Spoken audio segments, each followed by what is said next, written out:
I know people will judge me, but we exist. What we had is real. Me and my daughter exist. Mahal niya kami. And that's a fact.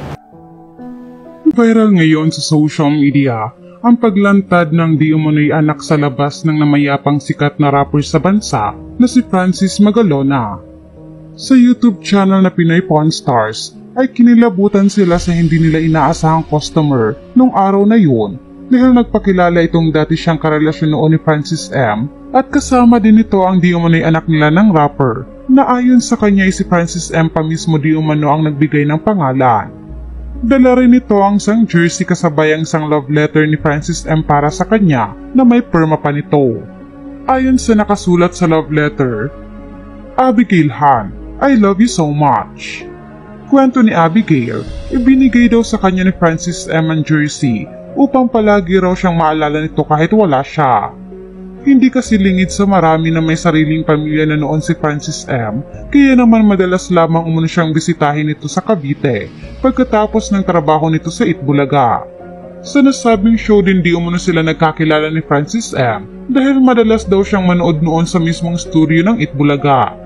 Kwento pa niya, matapos ibigay ni Francis M. ang jersey sa kanya ay nagpaalam daw itong magpapa-executive check-up siya. Dahil nung mga panahon na yun, July ng 2007, ay nahihirapan na raw talaga ang rapper sa kanyang kalusugan. Nung una din daw ay nagsinungaling pa ito sa kanya sa resulta ng check-up, ngunit kalauna na umamin din umano itong may cancer siya. Simula nun ay gumuhuraw ang mundo niya dahil maayos daw ang relasyon nila noon ni Francis M. At may mga plano lalo't 8 months pa lang daw siyang buntis noon.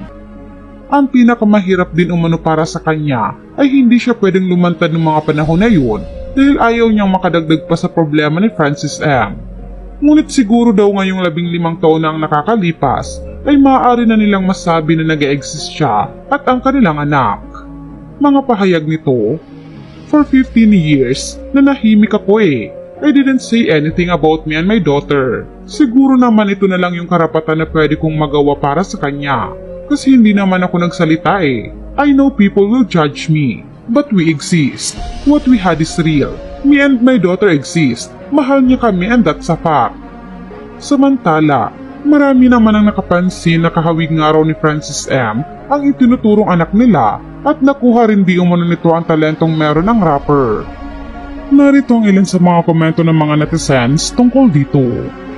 Literal na may pagyanig itong episode na to. May rumors na before noong nagpapagamot na si Francis M. na may ibang family siya. Di na lumabas after his death. Salute to Miss Abigail kasi kinaya niyang itago sa public for 15 years. And right now, swabe lang yung pag-reveal niya. There's still pain sa part niya. Pero tanggap sila ng publiko, lalo na ng fans ni Francis M. One of the best episode, full of flavors, rare collection from Idol Francis M. Untold story and rap sample. Galing ni Baby Girl. Nananalaytay talaga ang dugo ng King of Rap.